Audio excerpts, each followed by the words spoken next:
What's going on, everybody? Welcome into episode 110 of the MudWatch Sports Podcast on this Friday, September 19, 2025. I'm your host, Zach Malum. But before we get started, please subscribe below. Follow all of my social accounts. Let's start things off in the world of football as both New York teams are in action this weekend. And we'll start things down in Tampa as the New York Jets take on the 2-0 Tampa Bay Buccaneers Sunday at 1 o'clock. And Tampa comes into this game as 6.5-point favorites, total sitting at 43.5. Biggest storyline coming in is the Jets will be without their starting quarterback, Justin Fields. He's been ruled out for this game due to a concussion, and it's going to be the veteran Tyrod Taylor under center taking snaps for the Jets in this one. I don't think the biggest point of this game, though, for the Jets is their offense. I think it's all about their defense and how they're going to be able to stop Baker Mayfield and this Buccaneers offense that has been so lethal the last couple of years. And really, when you look at the crew around Baker, that's what makes it so dangerous for this Jets team. Bucky Irving, one of the best running backs in all of football after being a fourth-round pick just a year ago. He's been red hot so far this season as well. And then you look at the rest of the crew. They do not have Chris Godwin at wide receiver. The Bucs don't, after he's getting over an injury from last season, a scary injury. When you look at the rest of the crew, though, they add Emeka Egbuka, and he's been tremendous so far this season. 3 receiving touchdowns to start the year for him, and he's really building that chemistry with Baker Mayfield. And then, of course, all reliable Mike Evans just doing it year after year. He's now had 11 straight seasons with 1,000 or more receiving yards. That ties an NFL record with Jerry Rice. So it really shows you the company that he's with that kind of record. And when you look at the rest of this Bucs offense, yes, it's going to be a struggle on their offensive line. They have a couple of guys ruled out for this one, plus Tristan Wirfs, who's still getting back from arthroscopic knee surgery just a couple of weeks ago. So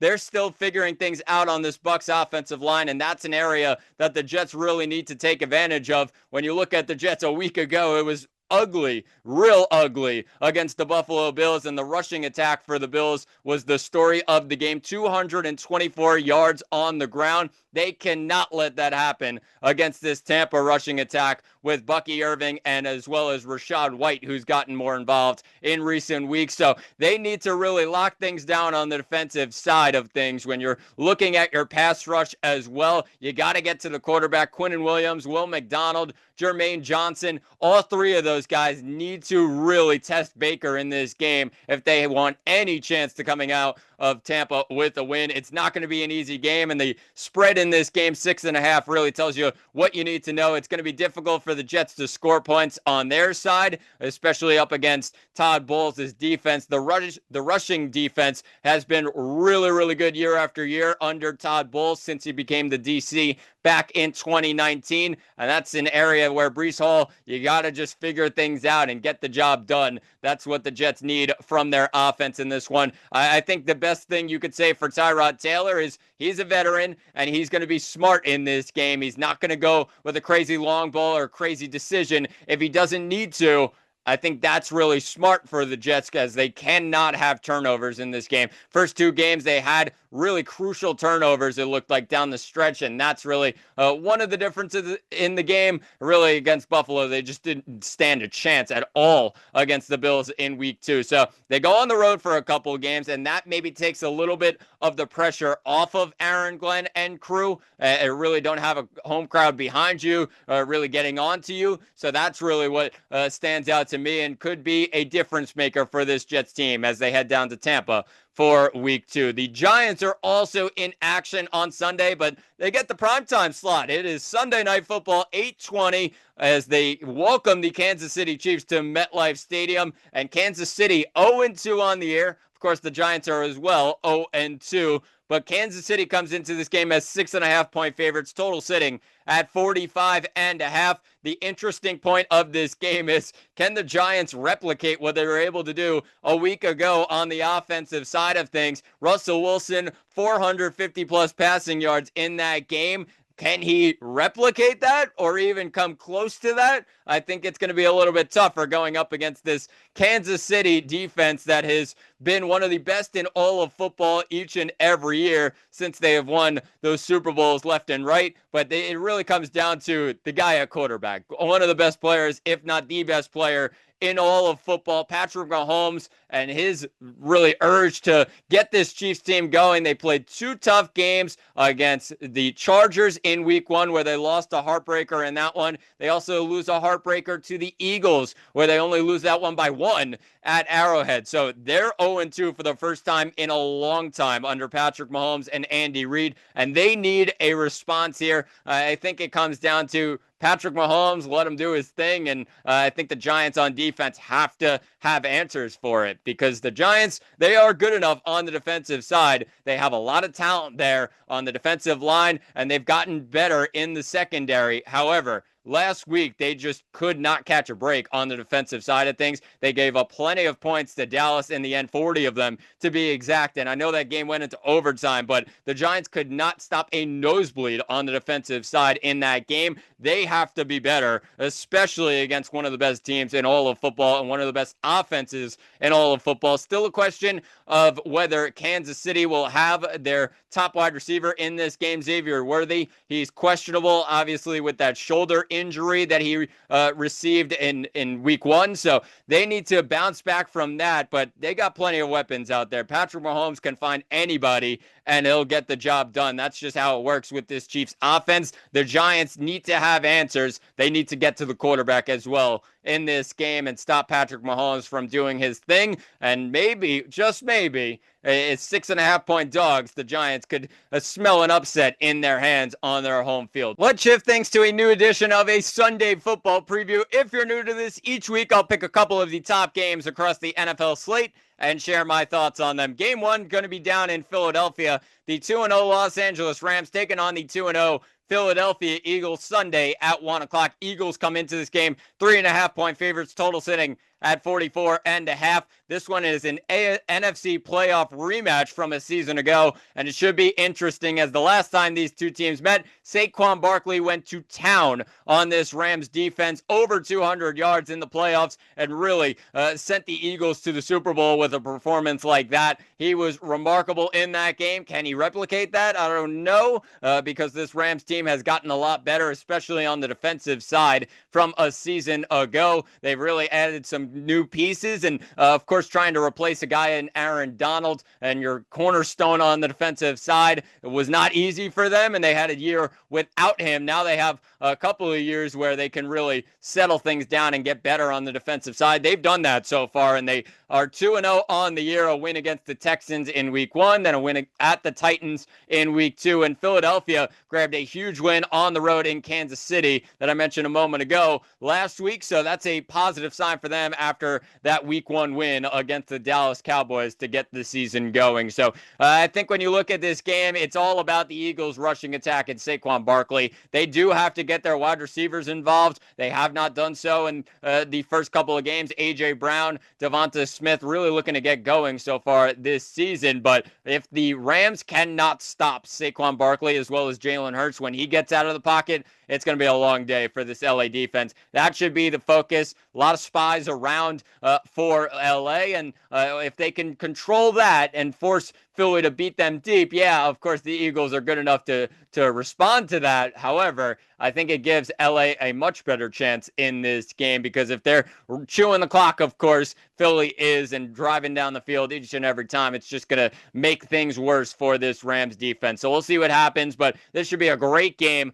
between the Eagles and the Rams. That one is Sunday at 1 o'clock at the Link. Let's go to the other game, and it's going to be in the AFC this time. A great matchup in the AFC West. The 1-1 Denver Broncos taking on the 2-0 Los Angeles Chargers. This one 4:05 out at SoFi Stadium on Sunday, and the Chargers come into this game as 2.5-point favorites, total sitting at 45.5. The Chargers are really hot to start this year. They had that win in week 1 against Kansas City down in Brazil, and then they had a nice win a week ago, a tough victory on the road in Vegas on Monday Night Football against the Las Vegas Raiders. So a bit of an interesting one, as it is a short week for the LA Chargers, but that shouldn't seem to stop them. They're back home for their first home game of this season, and they're going up against the Broncos team that's made it tough on a lot of teams in recent years, but the Broncos coming off of a loss last week out in Indianapolis where it was the Danny Dimes show, and the Broncos defense could not stop them at all. And really got to give credit to Daniel Jones in that game. This Broncos defense is one of the best in all of football, and he was just cruising through it the entire game. So this should be interesting how the Broncos respond. They're going up against another tough quarterback in Justin Herbert, but I think the difference with Justin Herbert this year is a lot more pass heavy in this offense. When you look at a year ago, really, it was all about the run game and settling things down and trust your offensive line. They've really switched things around and relied on Justin Herbert with the ball in his hands. Even when he's running the ball, the Chargers are a very dangerous offense. So they have a lot of weapons, especially now that they added Keenan Allen back to their roster after he was gone for a year with the Chicago Bears. He's now back in Los Angeles and making an impact immediately in this Chargers wide receiver room. So that's an interesting one heading into this game against the tough Broncos defense. We'll see what happens. I think the Chargers probably win this game because they are at home and they do have Justin Herbert as their quarterback, a little bit more experienced than a guy like Bo Nix on the other side. And we saw the flaws of some of those things a week ago against Indy. But this one should be a real close game, probably down to a last second field goal. I'm going to take the Chargers to win the game in the end. But we'll see what happens as the Chargers take on the Broncos Sunday at 4:05. Shifting things to the world of baseball, both New York teams in action this week, and we'll start things with the New York Mets as they welcome the San Diego Padres for a 3-game set out at Citi Field Tuesday to Thursday, and the Mets grab a monster series victory in terms of the NL wildcard picture. It all started on Tuesday evening with the Mets grabbing an 8-3 victory to start the series. Clay Holmes got the start in this one. Sean Manaea in the piggyback role, and Manaea gets credited with the win, moves to 2-3 on the year. Credit to the Mets who really locked that strategy down. They did a great job of it, and it almost went to perfection for this New York Mets team. You look on the other side, and the Mets offense really got to Michael King very early in this one. 7 runs in the first couple of innings of this game, and King just making his third start since the middle of May. He's had a lot of shoulder problems this season and did not look good in this game 1 against the New York Mets. So the Mets grab the first game of this 3-game set. Then they go into the second game, and it really just came down to one pitch on Wednesday evening. David Peterson, a 3-2 count, 2 outs, and Manny Machado at the plate. And David Peterson leaves him a 3-2 breaking ball in the middle of the zone. And Manny Machado sends it out for a grand slam into left field. That gave the Padres a 6-2 lead, which they took into the bottom of the 9th. And it got a little close, and the Padres locked things down with Robert Suarez. 7-4. They grabbed the win on Wednesday. Thursday, it was an afternoon game to finish off the 3-game set, and it was Jonah Tong on the mound trying to bounce back after that outing against the Texas Rangers, and he did so in great fashion. 8 strikeouts in this game. He looked really strong, and the Mets take the 6-1 victory. Brandon Nimmo was a big part of the Mets win in this one, hitting a home run early in the game, and they got to Randy Vasquez in this one, and the Mets end up taking the series 2 games out of 3. So a great series win for the Mets, and they stay home now as they host the Washington Nationals for the final home series of the year. It's a 3-game set starting tonight. It's going to be a 7-10 start with Brandon Sproat getting the ball, and he's going up against this Washington Nationals team that, it's kind of had the Mets number a little bit this year. There's been some great games for the Mets. There's also been some really ugly games for the Mets. It's going to be Andrew Alvarez on the other side getting the start for the Washington Nationals. The lefty is 1-0 on the year with a 1.15 ERA, only 15 innings pitched so far this season. So it comes down to the young guys, and we'll see what happens. But the Mets, heavy favorites taking on the Nationals at Citi Field. Make sure you tune in all series long, and we'll recap the series on Monday's episode. Let's shift things to the other side of New York, though, as the New York Yankees were also in action this week, and they took on the Minnesota Twins up at Target Field in Minnesota. It did not start pretty for this Yankees team. They lost 7-0 in the first game of the 3-game set, and a game that Simeon Woods Richardson will never forget. Had a career high in strikeouts, double-digit strikeouts in this game, and the Yankees lose it 7-0 in a game that Carlos Rodon on the mound, you're thinking, all right, well, lock things down. It's almost equivalent to when Max Fried's on the mound. The Yankees feel a lot of positivity and get the job done. They give them no run support. The offense was invisible in this game, and then the bullpen kind of imploded towards the end,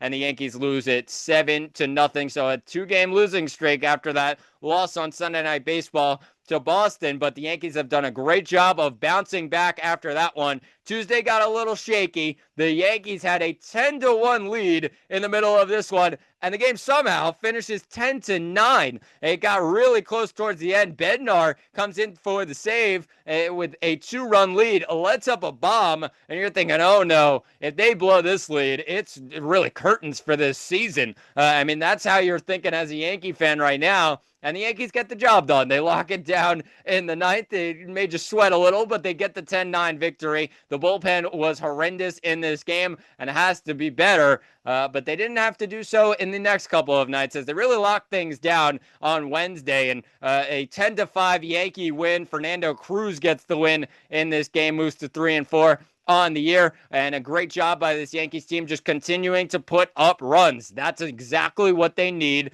and Trent Grisham has been at the heart of that recently. Couple of more home runs for Grisham in this one, a 3-run bomb in the fourth after a solo bomb in the third. I mean, Trent Grisham's going to get paid a lot of money in the offseason. I don't think it's going to be by the New York Yankees. Of course, they have to bring back guys like Cody Bellinger, Jazz Chisholm Jr., and that's probably going to leave Grisham out to dry there. It's still an interesting topic heading into the offseason whenever that happens of whether the Yankees will figure out a way to keep Grisham, but I mean, he's been raking recently and a career high in home runs by a mile, and that's really a positive sign for the Yankees, especially heading into October. So the Yankees end up taking 2 games out of 3 up in Minnesota. Nice series win for the Yankees, and they get a little bit of room in the American League wildcard picture, and they added to it as they head down to Baltimore for a 4-game set, their final road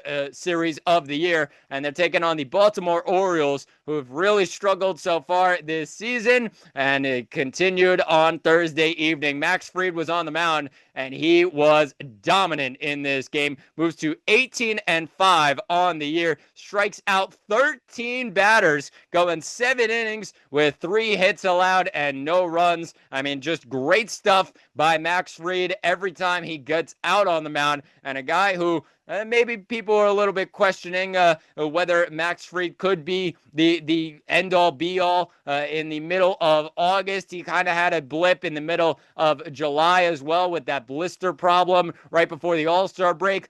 I mean, Max Fried is the guy. Even when Garrett Cole comes back next season, Max Fried looks like he is that dude. And that's really what the Yankees wanted to see when they got Max Fried in the offseason. They bring in a highest paid left-handed pitcher, and they expect greatness here. And he's been terrific this year, 18-5 on the year. Like I said, he's just a walking W for this Yankees team, and they shut out the Orioles in game 1 of the 4-game set. It continues tonight as the Yankees have Will Warren on the mound, looking to bounce back after a rough outing against Boston on Sunday Night Baseball a week ago. It's Will Warren taking on Trevor Rogers in this game. Rogers actually has been really good on the other side, 8-2 on the year with a 1.43 ERA and a .89 WHIP. He's been really, really good, and that's something that the Yankees will have to challenge tonight. It's not going to be easy, and the Yankees take on the Orioles 7:05 tonight down at Camden Yards.